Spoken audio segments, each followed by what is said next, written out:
Each location has a book of safety data sheets stored in a convenient location accessible to all employees. The SDS book is located in a plexiglass station labeled Right to Know Information Station, or in a yellow metal rack labeled SDS Safety Data Sheet Information. Stations are usually located near the courtesy booth, in the employee's break area, or in the back storage area. The SDS book contains an inventory listing of all chemicals approved for use within the store, as well as a corresponding safety data sheet. During working hours, employees may look up the SDS for any chemical approved for use in the store. Safety data sheets contain important information about each approved chemical, including the health and safety information, chemical characteristics, and precautions for safe handling. Anyone who brings a new chemical into the workplace must contact the Corporate Risk Department to obtain a SDS prior to its use. The Corporate Risk Department will then distribute the information to all retail locations. A written copy of the Hazard Communication Plan is located in the front of the Safety Data Sheet book. The plan is available for review by all employees. The following safety practices and procedures should be followed when using or handling chemicals or cleaners. All chemicals are to be stored in their original container unless the company has approved a different container, in which case the container must contain a proper label. Only use approved cleaners. Never pull cleaners off the shelf without first determining if it is on the approved chemicals list in the front of the SDS book. Employees should always read the labels and observe safety precautions for chemical handling, storage, and usage. Employees must never mix chemicals. Chemicals should be kept in assigned locations. Do not leave chemicals lying around, and never store chemicals or cleaning products near or above food storage, food preparation, or serving areas. Chemicals should also not be stored where children or customers would have access to them. All cleaners must be accurately labeled. Spray bottles with missing, worn, or torn labels should be discarded. All spray bottles must be clearly marked with the name of the chemical inside the bottle. Never transfer or dispense a chemical to an unmarked container or a container labeled for a different chemical. For example, do not dispense degreaser into a spray bottle labeled all-purpose cleaner.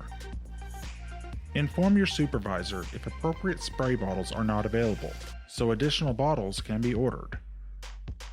Make sure P&G cleaners are properly connected to chemical dispensing stations. For example, sanitizer should not be connected to a dispenser labeled Comet Cleaner with bleach. This safety topic is not intended to cover all aspects of electrical safety. However, the following safety practices should be followed to prevent injury to customers and employees. Electrical panels or breaker boxes should remain closed and should be accessible at all times. Do not block with boxes, equipment, or anything else that would prevent easy access to the panel. Combustibles or anything that will burn should not be stored within 3 feet of electrical panels or breaker boxes. You should report any defective, frayed, or damaged electrical cords to your store director. Do not use until repaired. Do not use electrical equipment in close proximity to a sink or other source of water. You should report damaged or missing plugs or light switch covers to your store director. Unplug or disconnect any appliance or piece of equipment from the power source before cleaning, disassembling, or reaching into the vicinity of moving parts for any reason. Only authorized maintenance personnel are allowed to service or make electrical repairs on equipment. To prevent trip hazards, fire hazards, or shock hazards, the following guidelines and precautions must be adhered to when using extension cords. Extension cords are acceptable when used for temporary uses, but should not be used for permanent fixtures. Extension cords used for special displays and Christmas lights are considered temporary uses and are acceptable in most situations. Never allow extension cords to extend across the floor where the customers or employees walk. This prohibition includes taping cords to the floor or covering with the floor mat. Route extension cords overhead if an electrical outlet is not nearby. Extension cords should be properly rated for the load. If you are not sure, it is better to use the next size up. Two-prong extension cords are not allowed in the workplace. All extension cords must have 3 prongs. Do not use defective, frayed, damaged, or tape extension cords. These types of cords must be discarded. Extension cords used for temporary purposes should not extend through walls, doorways, windows, or ceilings. According to OSHA, all places of employment, passageways, storerooms, and service rooms shall be kept clean and orderly and in a sanitary condition. Maintaining good housekeeping is one of the easiest and most effective methods available to prevent employee and customer injuries at our stores. Many of the injuries that occur in our stores can be prevented simply by providing a workplace that is free from clutter.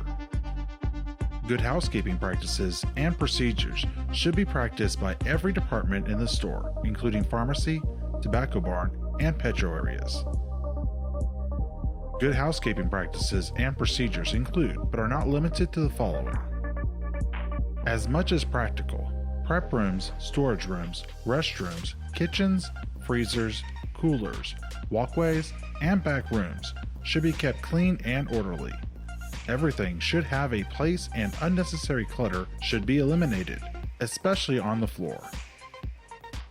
Those stocking shelves should always keep empty boxes and other trash off the sales floor. Use the clean up as you go approach. Do not wait until the end of the shift to conduct one massive cleanup at your workstation or your department. Keep clutter off the floor.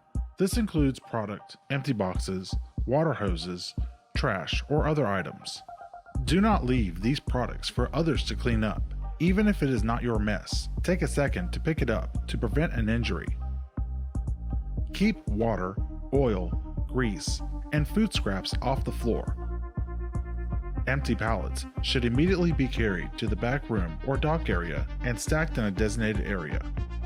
Empty or partially empty pallets should never be left on the sales floor or lying in the back room. In regards to housekeeping in freezers and coolers, product should be kept neat, orderly, and easily accessible. Consider labeling racks.